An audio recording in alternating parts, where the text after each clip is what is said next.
Chers auditeurs, bonsoir, bienvenue à une nouvelle émission Le Micro du Soir.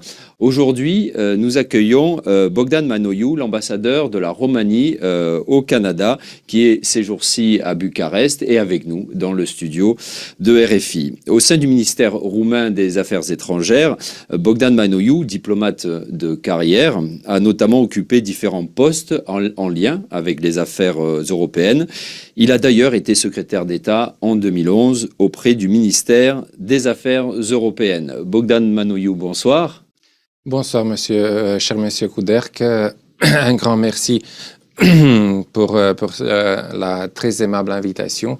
Je suis ravi d'être des vôtres et je suis ravi d'être avec vous ce soir. Mais pour nous, c'est une grande chance de vous avoir parce que normalement, vous êtes à Ottawa, hein, au Canada. Et je vous propose de rentrer directement dans le vif du sujet. Donc, vous êtes ambassadeur de la Roumanie au Canada depuis mars 2021. Cette guerre en Ukraine, qu'est-ce qu'elle implique pour vous à Ottawa, depuis Ottawa? Oui, vous avez raison. Je suis en poste en tant qu'ambassadeur de Roumanie depuis mars 2011, mais mon séjour au Canada avait commencé plus tôt. Mars 2021. 2021, oui, exactement, 2021. Mon séjour avait commencé plus tôt, plus précisément en octobre 2018. Je suis arrivé à Ottawa en octobre 2018. Et alors, à part la guerre menée par la Russie en Ukraine, j'ai aussi été témoin de la pandémie. Donc, j'ai traversé aussi la pandémie en tant que chef de mission à Ottawa. En ce qui concerne cette invasion non provoquée, injustifiée, menée par la Russie en Ukraine, ma première priorité, disons, est d'observer et de très près les gestes politiques et les actions concrètes que les autorités fédérales, mais aussi également provinciales, prennent dans le contexte de cette guerre. Je crois que vous savez très bien que le Canada a un lien tout particulier avec l'Ukraine. Le Canada a une vocation de terre d'accueil et d'opportunité, y compris pour les Ukrainiens, non seulement pour les Ukrainiens, mais aussi pour les Ukrainiens. L'Ukraine, la communauté ukrainienne au Canada est très forte, à peu près à bien plus d'1,4 million de personnes. Les Ukrainiens sont très bien associés. Le Congrès des Canadiens d'origine ukrainienne est une organisation très forte, très influente au Canada et qui a été très visible depuis le début de cette invasion le 24 février. Excusez-moi, pourquoi il y a une communauté ukrainienne? Y a-t-il une raison particulière? Des raisons historiques, parce que c'est une communauté qui s'est formée à travers le temps. Ce sont des gens qui sont arrivés dans le contexte, vu que le Canada a toujours été une terre d'accueil. Oui. Donc, dans le contexte des crises, peut-être en 2014 aussi, qu'a connu l'Ukraine. Non, bien plus auparavant. Bien avant. Surtout que au Canada, notamment parce que la communauté est très grande et très bien organisée, le Canada commémore chaque année Holodomor. Donc, cet épisode affreux de l'histoire, la grande famine orchestrée par Staline contre les Ukrainiens. Donc, c'est un événement qui est respecté dans les années 30. Les années 30. Oui. Donc, c'est un événement qui est marqué chaque année, auquel participent tous les dirigeants des partis politiques, y compris le Premier ministre parfois. Vu ce contexte et vu ce lien tout particulier entre le Canada et l'Ukraine, le Canada est un des plus actifs acteurs au plan international, tant en ce qui concerne le découragement avant l'invasion qui a débuté le 24 février, mais aussi après, en ce qui concerne les sanctions contre la Russie, disons, la création du Front uni contre la Russie au plan international, mais aussi en ce qui concerne le soutien apporté à l'Ukraine, sur le plan militaire, sur le plan économique, sur le plan humanitaire. Et étant donné que la Roumanie est un pays frontalier, l'un des rares pays frontaliers avec l'Ukraine et qui faisant partie de l'OTAN, vous, en tant qu'ambassadeur, vous sentez que votre poste diplomatique est d'autant plus important pour les Canadiens? Tout à fait, exactement, j'allais le dire, parce que bon, ma mission ne se limite pas à observer les gestes politiques des autorités fédérales ou provinciales, étant donné que la Roumanie s'avoisine avec l'Ukraine et étant donné qu'il y a déjà les premiers signes déjà très visibles d'une crise alimentaire, une de mes tâches a été de stimuler l'intérêt du Canada, de prêter son soutien à l'effort collectif d'acheminer les grains, les céréales ukrainiennes, de production ukrainienne, vers les destinations finales depuis le port de Constanța. Parce que le port d'Odessa est bloqué. Et alors, la plus proche possibilité est le port de Constanța. Et alors, j'ai insisté pour le Canada prenne conscience de cette réalité. Et vu que le Canada est un grand acteur international avec une grande capacité d'agir au plan international, y compris de manière financière, une de mes tâches principales était de stimuler cet intérêt, de s'associer aux efforts collectifs dans ce but. Est-ce que, je suppose que vous avez un ou des interlocuteurs particuliers au Canada, au sein du ministère canadien des Affaires étrangères? Oui, tout à fait. Le premier interlocuteur est bien entendu le ministère fédéral des Affaires étrangères. Mais il y a d'autres structures, disons, d'autres appareils. Il y a le conseil privé de la Reine qui a, si nous pouvons faire une comparaison, le conseil diplomatique du Premier ministre en matière de politique étrangère et de défense et a son siège au sein de ce conseil privé. Et il a bien entendu un cabinet. Le cabinet et le conseil lui-même sont des interlocuteurs aussi à ce sujet. Et bien sûr sur d'autres. Aussi, il y a les ministères, les départements, les ministères de ligne. Si on laisse un peu de côté le sujet de la guerre en Ukraine, par exemple, un des volets de coopération entre la Roumanie et le Canada est l'énergie. Oui. Et alors, le ministère des Ressources naturelles joue un rôle éminent dans ces coopérations et c'est un interlocuteur. On va en parler bien entendu. Oui. Et maintenant, retournons au sujet de la guerre en Ukraine. Oui, bien entendu, principalement, il y a le ministère fédéral des Affaires étrangères. Il y a aussi le ministère de l'Immigration, parce que le Canada, de nouveau, en tant que terre d'accueil, y compris pour les Ukrainiens, a mis en place des programmes, disons, ciblés pour les personnes, pour les Ukrainiens fuyant la guerre.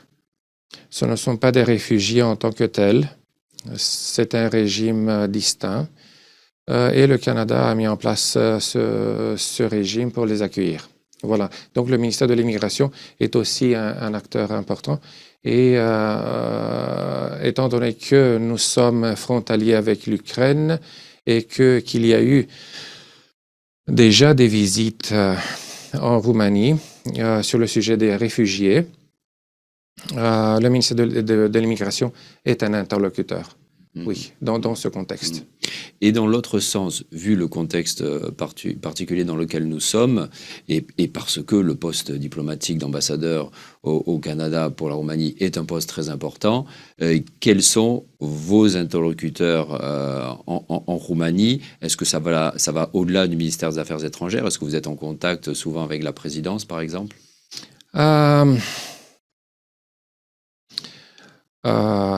Vous me poussez à divulguer un petit secret. J'ai une expérience antérieure avec la présidence parce que j'ai agi en tant que conseiller présidentiel, ouais. oui, à un moment donné. Et alors, je garde des contacts au sein de la présidence, de l'administration présidentielle, mais l'interlocuteur principal de l'ambassade est le ministère. Tout s'achemine à travers... Et le ministre particulièrement, je suppose. Oui, tout à fait. Et le ministre tout particulièrement. Bon, mais le ministre est extrêmement occupé, ça c'est... tout le monde le comprend. Alors, l'interlocuteur privilégié, non seulement pour moi, pour tous les chefs de mission, et l'adjoint, dont le secrétaire d'État qui gère les relations avec l'espace géographique. Donc, dans mon cas, il s'agit de Julian Fota, qui est secrétaire d'État pour la zone, mais aussi pour d'autres volets. Bon, cela dit, c'est le ministère et à travers le ministère, les conversations se tiennent avec d'autres ministères si le cas y est. Suivant les sujets, oui. Si besoin. Voilà. Par exemple, le ministère de l'Intérieur. Pour les sujets d'immigration, je suppose. Pour les réfugiés aussi. Ouais. Peut-être aussi un peu... Le ministère de la Défense, mais pas tellement dans ce contexte. Le volet de coopération dans le domaine de la défense est aussi un des piliers des relations entre la Roumanie et le Canada, mais on y arrivera. Oui, oui. Et donc, on va en reparler de ces relations-là. Tout à fait. Et de cette émigration constante des Roumains vers le Canada. Mais vu que, comme je disais en introduction, vous avez beaucoup travaillé sur les affaires européennes, j'aimerais une dernière question sur ce qui se passe, les derniers développements liés à cette guerre en Ukraine. Comme vous le savez, récemment, l'Ukraine et la République de Moldavie ont été invités à devenir pays candidats à l'Union européenne, ce qui est très bien, mais cela a un petit peu fait grincer des dents, notamment dans les pays des Balkans. Alors j'ai lu récemment que la Bulgarie serait éventuellement d'accord pour lever son veto quant à la Macédoine du Nord. Et il n'empêche que ces pays-là, qui attendent depuis longtemps aux portes de l'Europe cette invitation, eh bien, semblent un petit peu frustrés. Qu'est-ce que vous en pensez et qu'est-ce que vous avez envie de dire à ces pays-là? Parce que de toute façon, les négociations, il s'agit surtout d'un geste politique, les négociations, il faudra qu'elles durent le temps qu'il faudra. Tout à fait, vous avez parfaitement raison. Oui, c'est un petit mot sur le nouveau statut pour l'Ukraine et pour la République de Moldova. Ce geste, ce résultat est extrêmement important, tant pour les deux pays que pour l'Union. Parce que, premièrement, ça signifie un ancrage ferme des deux pays à la dynamique politique de l'Union européenne, ce qui est excellent.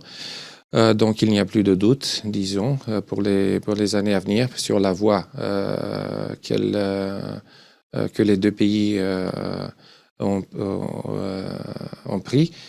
Mais, et encore une petite chose, le résultat est très important pour l'Union elle-même parce qu'il signifie que les limites de stabilité, de prospérité de l'Union vont s'étendre bien plus à l'est. Donc, le résultat est vraiment excellent. Il n'y a pas suffisamment de mots pour décrire l'importance du moment. En ce qui concerne les pays qui attendent le début des négociations, Vous avez mentionné les pays des Balkans de l'Ouest. Franchement, je voudrais dire qu'il revient à l'Union et aux États membres de faire les gestes politiques appropriés pour démontrer de façon très claire à ces pays qu'ils sont les bienvenus au sein de l'UE. Donc, la balle est dans le camp de l'UE, de l'Union européenne. Bien entendu, les négociations sont menées par deux parties. Bien entendu qu'il y a des conditions à remplir par les pays candidats, mais dans cette situation-ci, l'Union devrait livrer, donner, faire les gestes d'encouragement très forts pour signaler à ces pays que leur avenir est lié à l'Union européenne. Qui ne s'éloigne pas de l'Union européenne, parce tout à fait, on peut voir comment en Serbie, par exemple, il peut y avoir des régimes politiques pas tout à fait démocratiques. Oui, tout à fait. Je me rappelle dans notre cas, tous les gestes provenant de l'Union européenne qui étaient de nature à encourager les efforts étaient toujours les bienvenus. Ça donnait plus d'énergie. Non seulement aux dirigeants, parce que ce sont les dirigeants et bien entendu l'appareil administratif ensemble qui ont mené les négociations, qui ont déposé tous les efforts, bien entendu, mais c'est la société elle-même, c'est la population, c'est la nation elle-même qui a été d'accord à poursuivre cette voie et qui a donné ce mandat afin que le pays se joint à l'Union européenne. Et donc, il faut penser aussi à la société. Il faut penser que la société doit se convaincre constamment que c'était la bonne décision. Dans notre cas, évidemment, ça a été la bonne décision. Mais maintenant, dans un contexte qui était simplement miné par la désinformation et par les attaques de toutes sortes qui fragilisent la confiance des électorats. Donc, dans ce contexte fragile, il est d'autant plus nécessaire que l'Union fasse des gestes si vous voulez, de bienveillance envers ces pays et ces nations. Et une dernière petite question, encore une fois, concernant l'Ukraine. Quel est votre pronostic sur ce qui va se passer, d'après ce que vous, sans divulguer, ce que vous ne pouvez pas divulguer, mais d'après ce que vous avez lu, d'après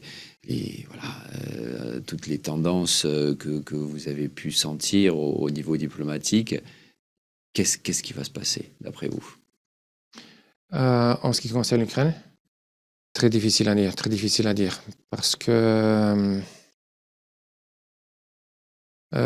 disons, les positions se sont raffermies, consolidées, si vous voulez, retranchées, même après le sommet de Madrid de l'OTAN. L'image est on ne peut plus claire.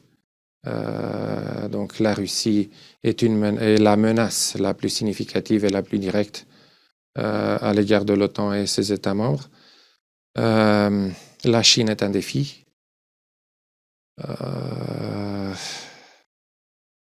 Les dirigeants des grands pays, des grands États membres de l'Union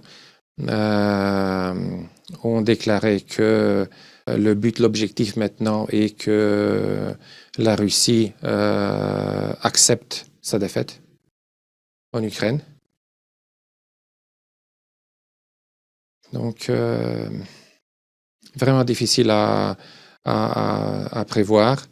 De l'autre côté, la Russie déclare que l'OTAN confirme, bien entendu, dans son approche très connue de propagande, que l'OTAN confirme son intention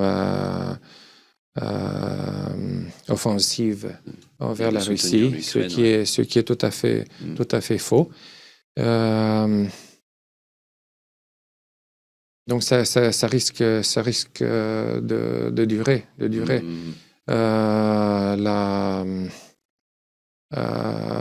Le défi est que l'Ukraine puisse encore se défendre. Et donc, de nouveau, il revient à la communauté internationale qui soutient l'Ukraine de fournir tout ce qu'il faut pour qu'elle continue à se défendre. Et quand vous entendez des dirigeants, je pense notamment au président Macron, qui à un moment donné a dit qu'il ne faut pas humilier la Russie, il est revenu un petit peu sur ses propos. Il a réaffirmé, comme vous le dites, au sommet de l'OTAN, son soutien à l'Ukraine, évidemment, et qui est total. Mais qu'est-ce que vous en pensez, ça, sur cette notion d'humiliation de la Russie qui pourrait, à moyen long terme, avoir des conséquences encore plus néfastes? Ce que je dis maintenant n'engage que moi-même, bien entendu. Peut-être, je crois comprendre derrière les propos du président Macron, peut-être une parallèle avec ce qui s'est passé avant la Deuxième Guerre mondiale. Peut-être, parce qu'il y a des exemples en histoire qui pourraient agir en tant que repère. Peut-être qu'une puissance qui sera une puissance toujours, voilà, humiliée à un moment donné, reviendra avec une plus grande ténacité, audacité, je ne sais pas moi, violence. Et ça ne se passe pas qu'en Europe, on le voit aussi en Chine, on peut dire que la Chine aussi a été, fin du 19e siècle, assez humiliée, et pense aux guerres de l'opium et tout ça, et après elle est revenue, et elle revient toujours plus en force. Oui, et peut-être aussi il y a disons, ce principe d'action que la sécurité n'importe où est le résultat d'une coopération. Et donc, de façon de principe, si on peut mettre de côté une seconde la guerre et ce qui se passe maintenant, de principe, la sécurité en Europe ne pourrait se faire que par une grande coopération avec tous les acteurs principaux, n'est-ce pas, y compris la Russie. Mais la réalité démontre que ce n'est plus le cas. La Russie n'est plus un partenaire de coopération, non pas de maintenant, depuis longtemps.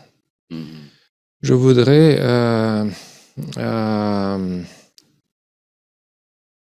faire un petit recours à notre mémoire.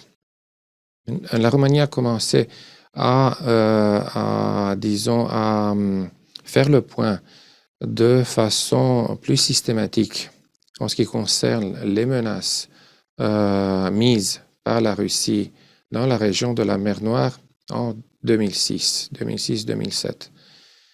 En 2007, premier semestre qui a été le semestre allemand de la présidence du Conseil. Donc, grâce à cette présidence, l'Union a adopté ce qui s'est appelé la synergie de la mer Noire.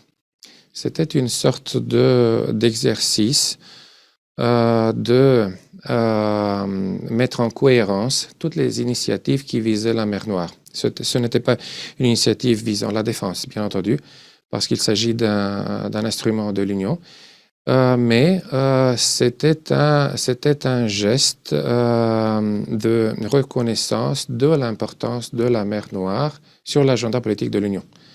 Bon, nous avons été encouragés par ce résultat. Il y a eu les sommets de l'OTAN successifs, bien entendu, et ce sujet a pris une densité, si vous voulez, une forme plus substantielle à travers le temps, mais pas suffisamment. Il y a eu 2008, l'invasion en Géorgie. Un des objectifs de la Roumanie à l'époque était d'octroyer à la Géorgie et à l'Ukraine le MAP, le Membership Action Plan. Ça ne s'est pas fait. Là, il y a eu 2014. Voilà. Et ceci dans un contexte, dans le contexte que la Transnistrie, la crise de Transnistrie, ne signalait aucun progrès. Voilà. Sur la voie d'identifier une solution de paix. Et donc, les signes existaient bien auparavant. Oui, si vous demandez est-ce que c'était prévisible cette invasion pour quelqu'un, pour un observateur, pas vraiment. Parce que même les plus pessimistes, disons, analystes, voyaient examiner la situation par une, disons,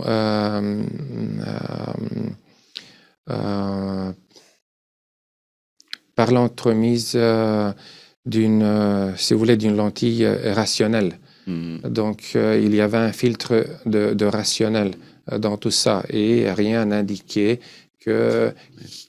Puis c'est une société des petits territoires. Une action, oui. Ouais, il y a eu le Haut-Karabakh en Arménie, avec la guerre avec l'Azerbaïdjan, soutenue par la Russie. Mais voilà, c'est de la Transnistrie, quand vous parlez de la Transnistrie, conflit gelé. Donc on parle de petits territoires. On avait du mal à imaginer que Kiev allait pouvoir être bombardé. Donc oui, ce que vous êtes en train de dire, c'est qu'il y avait des signes, mais juste de là à imaginer ce qu'on est en train de vivre en ce moment, effectivement, il y a un monde. Alors, j'aimerais qu'on vous remercie, en tout cas, Monsieur l'ambassadeur, d'avoir répondu à ces questions sur ce conflit. Revenons aux relations, à ces relations roumano-canadiennes. Alors, vous parliez d'énergie. Quand vous parlez de ça, bien évidemment, il me vient en mémoire, là, aujourd'hui, l'épisode Rosia Montana. On ne va pas s'attarder dessus, mais c'est voilà, cette mine d'or qui a été fermée, il n'y a plus de rancune par rapport à ce qui est arrivé. Et aujourd'hui, les relations entre les deux pays, au niveau énergétique, donc, sont au beau fixe. Qu'est-ce que vous diriez? Franchement, le sujet de Rosia Montana n'est jamais apparu depuis que je suis au Canada depuis octobre 2018. Donc, non. Non. Vraiment pas du tout. Quand j'ai mentionné le volet de l'énergie, j'ai pensé surtout à la centrale nucléaire de Tchernavod. Parce que la Roumanie est le seul pays, seul État membre de l'Union qui a une centrale nucléaire basée sur la technologie canadienne CANDU. Déjà, la coopération entre la Roumanie et le Canada est bien engendrée en ce qui a trait à la maintenance, si vous voulez, du réacteur premier. Mais aussi, cette coopération porte sur la construction de deux autres réacteurs. Voilà. Donc, c'est un volet d'excellence qui a une certaine dynamique, qui va de l'avant. Là, le volet de la défense aussi est important pour les relations entre la Roumanie et le Canada. Le Canada participe chaque année Oui, c'est vrai. En tant que pays membre de l'OTAN, avec des équipements dans la mission, à la mission de police aérienne au bord de la mer Noire. Voilà, à Cogolniceanu. D'autres volets au niveau fédéral. Bon, une petite parenthèse. Le Canada est un pays à modèle fédératif, donc avec de grandes compétences qui sont liées aux provinces. Voilà. Et donc, si nous parlons de la coopération économique, on doit prendre en compte aussi les provinces. De processus Oui, exactement, exactement. Au niveau fédéral, bien entendu, il y a disons, un cadre favorisant. Il y a cet accord économique et commercial global entre le Canada et l'Union européenne, qui bien entendu, est un cadre favorable. Maintenant, notre défi commun, canadien et roumain, est de stimuler l'intérêt des communautés d'affaires des deux parties pour entrer en contact et pour, disons, identifier, construire des partenariats. Et quand nous parlons des communautés d'affaires, nous parlons des provinces. Parce que au niveau fédéral, il y a des limites. La marge de manœuvre est assez limitée. Les actions proprement dites se déroulent au niveau provincial. Ah, tout ce qui est relations économiques, alors tout à fait, commercial, c'est plutôt au niveau... C'est plutôt, oui.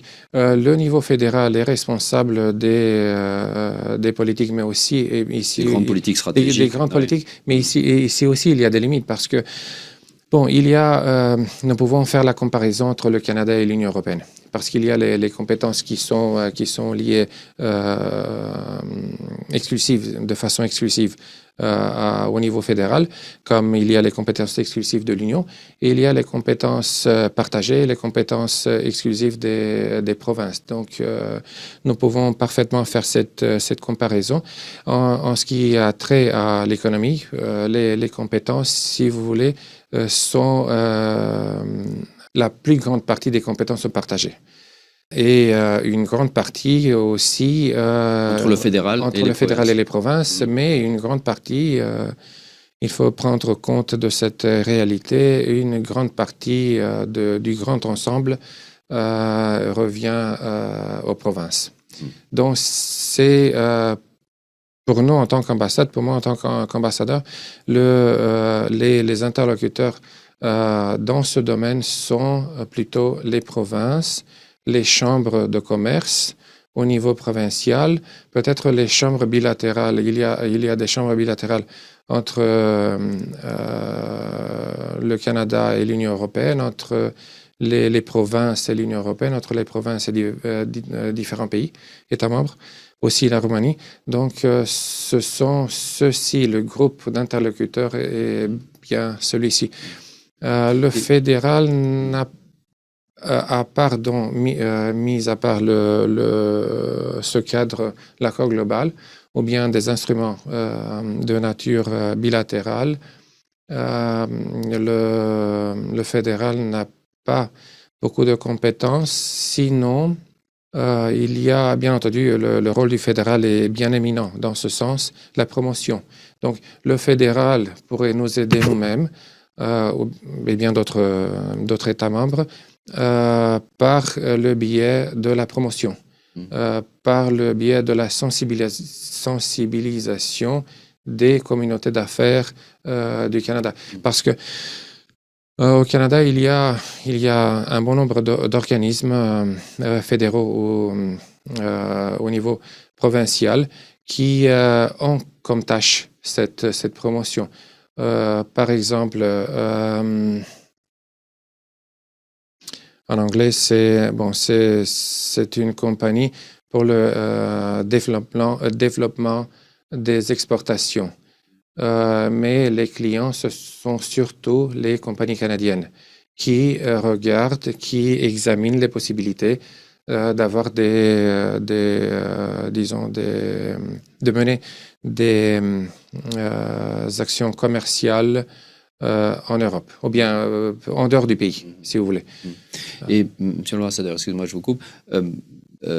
Pandémie mise à part, comment les relations sur les 10, 15 dernières années, ces évolutions et relations économiques ont-elles évolué entre les deux pays? Est-ce que il y a davantage d'investissements roumains au Canada? Inversement, est-ce qu'il y a toujours plus d'investissements canadiens en Roumanie? Quelles sont les, les tendances?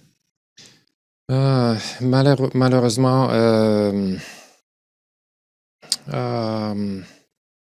l'évolution n'est pas vraiment satisfaisante.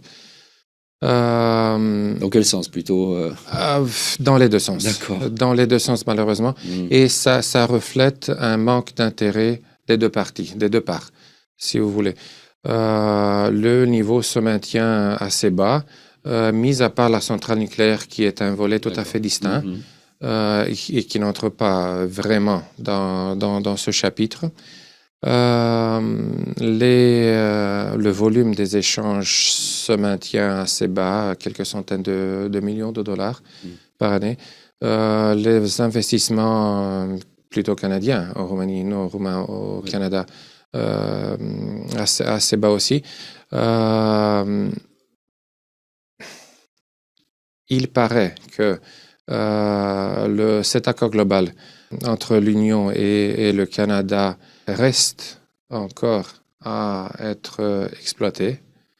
Peut-être que l'accord n'est pas encore très bien connu par les communautés d'affaires des deux pays. Alors, notre défi permanent, et c'est ce que nous faisons d'ailleurs à Ottawa ici, est de communiquer les avantages qui sont établis, si vous voulez, par cet accord.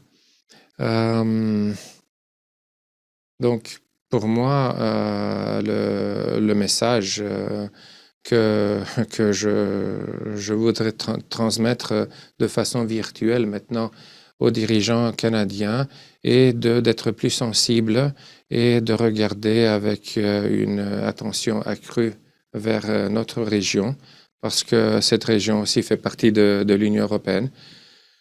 Bien entendu que la Roumanie est connue par un segment, au moins, de l'économie canadienne, mais il y a une condition tout à fait particulière de l'économie canadienne maintenant, et c'est tout à fait objectif, qui pourrait être un obstacle. L'économie canadienne est fortement liée à l'économie américaine, à l'économie des États-Unis. La plus grande partie, maintenant je veux dire la grande majorité, 90% des compagnies canadiennes développent leur commerce avec les États-Unis, avec le marché nord-américain. Après l'entrée en vigueur du second NAFTA, USMCA, donc le NAFTA, c'est l'accord commercial sur le continent nord-américain, entre le Canada, les États-Unis et le Mexique. La tendance se maintient. Donc, et alors, il faut un effort vraiment gigantesque pour que... Puis il y a la distance géographique, évidemment. Exactement. Seulement, je crois, 2 ou 3% des compagnies canadiennes ont la capacité d'avoir des relations commerciales à travers l'Atlantique. Donc, avec l'Europe ou bien au-delà de l'Europe et les grandes compagnies, comme par exemple SNC-Lavalin qui a maintenant la technologie CANDU. D'accord. Voilà, un petit exemple pour la centrale. Ouais. Voilà, un petit exemple. Donc, la vaste majorité des compagnies canadiennes regardent seulement le marché intérieur ou bien le marché canadien ou bien le marché américain. Mais c'est tout. Oui, ça se comprend. Et donc, c'est assez difficile. D'autre part, il y a aussi cette limite parce que l'économie roumaine est fortement liée au marché unique, donc au sein de l'Union européenne. Et alors, la vaste majorité des compagnies œuvrent au sein du marché unique. Donc, il y a des habitudes qui doivent changer.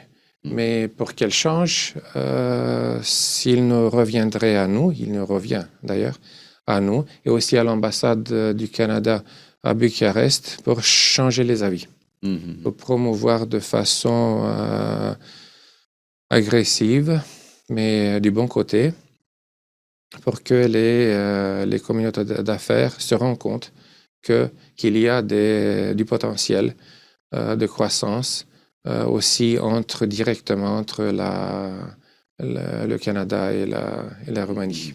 Voilà. Alors, Monsieur l'ambassadeur, on arrive un peu au terme de cet entretien, mais évidemment, j'ai envie de vous poser la question sur les migrations qui est restée constante. En tout cas, vous allez me le confirmer ou pas, des Roumains vers le Canada. Qu'est-ce que vous avez alors, qu'en est-il aujourd'hui? Elle est de combien, cette communauté, cette diaspora roumaine, de combien de personnes au Canada? Et qu'est-ce que vous avez envie de dire à ceux, depuis la Roumanie, qui veulent s'exiler au Canada aujourd'hui? Oui, vous avez mentionné confirmé ou pas. Je dirais pas, parce que c'était vrai, mais pas vraiment à ce moment. Mis à part la pandémie. Et je vais vous expliquer. À ce moment, nous croyons que la diaspora est d'environ 300 000 personnes. Donc, une grande communauté qui est, si vous voulez, elle est centrée, répartie à travers le Canada, partout, mais centrée sur les grands centres urbains. Bien entendu, il y a la diaspora historique du Québec, parce que dans les années du régime communiste, le Québec a été la cible ou bien la destination privilégiés par les gens qui... Et du fait qu'ils parlaient français aussi. Oui, parce que chez nous, étant donné les affinités entre le roumain et le français était la langue privilégiée. Voilà. Oui. Et donc, c'était bien plus facile. J'ai entré en contact avec bon nombre de personnes y compris à Ottawa, et beaucoup d'entre eux étaient arrivés au Québec dans les années 80, et puis après, bon. Le français aujourd'hui, c'est un critère qui reste important ou plus trop? Au Québec? Non, pour les Roumains qui s'exilent au Canada. Pas vraiment. Non. Je l'ignore. Mais je crois que c'est surtout l'anglais. Et donc, il y a cette diaspora à ce moment de 300 000 ou plus de personnes. On trouve beaucoup de Roumains à Montréal, au Québec, dans la capitale de la province, en Ontario, à Ottawa aussi. Il y a à peu près une communauté de 5 000 personnes. À Toronto, qui est la capitale de la province de l'Ontario, mais aussi à l'ouest.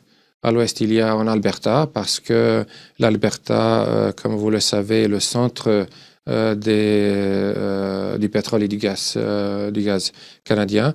Il y a aussi en Colombie-Britannique, au bord du Pacifique.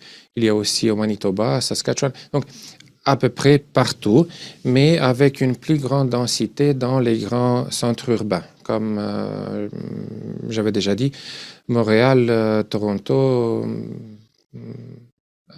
disons un petit peu moins Ottawa, Calgary, Edmonton, Winnipeg. un peu comme ça, mais aussi à l'est dans les provinces maritimes. Maintenant, ce qui s'est passé. Oui, le Canada, comme terre d'accueil, qui a toujours encouragé l'immigration, le Canada a été une des options des Roumains.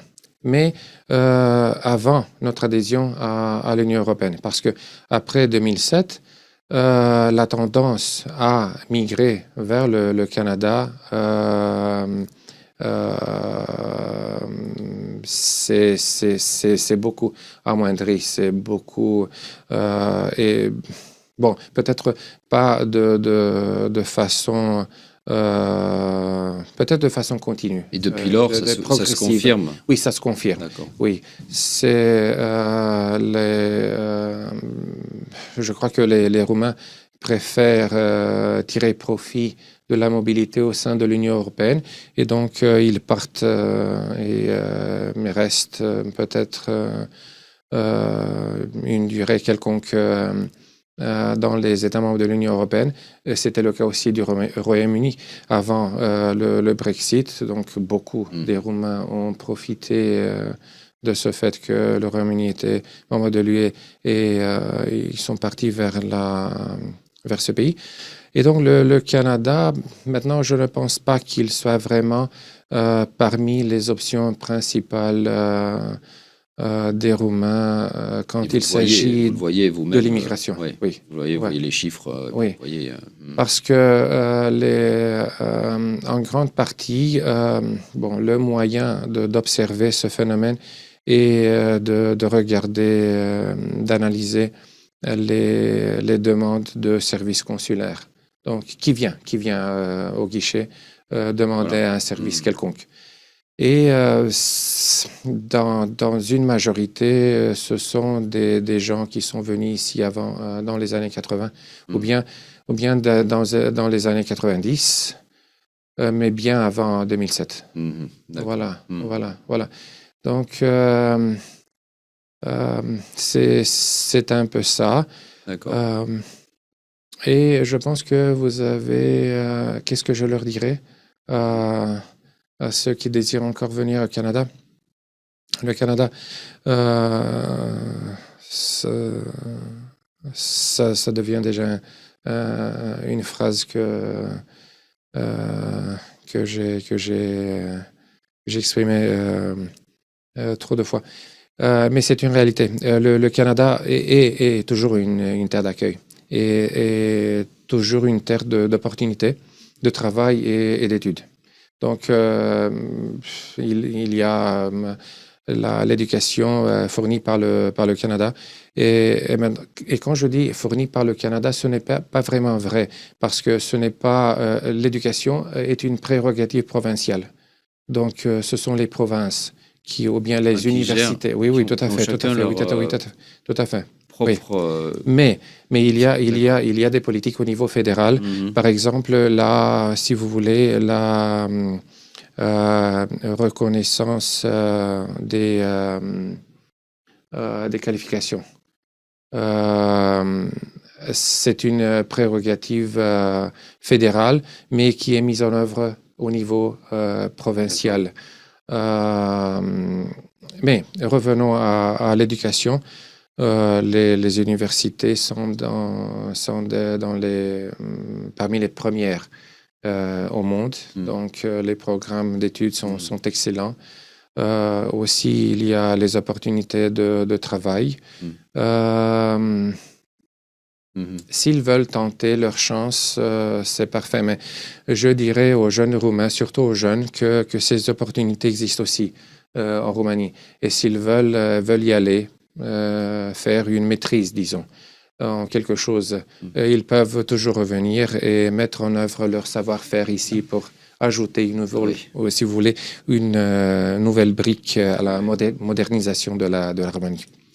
Monsieur l'ambassadeur, merci beaucoup. J'ai été ravi de vous avoir dans le studio et merci pour vos propos très ouverts. Vous n'avez pas trop usé de la langue de bois diplomatique, je vous en remercie, surtout dans ce contexte très particulier. Chers auditeurs, je vous dis à la semaine prochaine, même endroit, même heure, le micro du soir, 19h15 sur RFI. Cet entretien, vous pouvez le retrouver sur la page Facebook et le site rfi.ro, rubrique Le micro du soir. Merci, Weekend Placoute.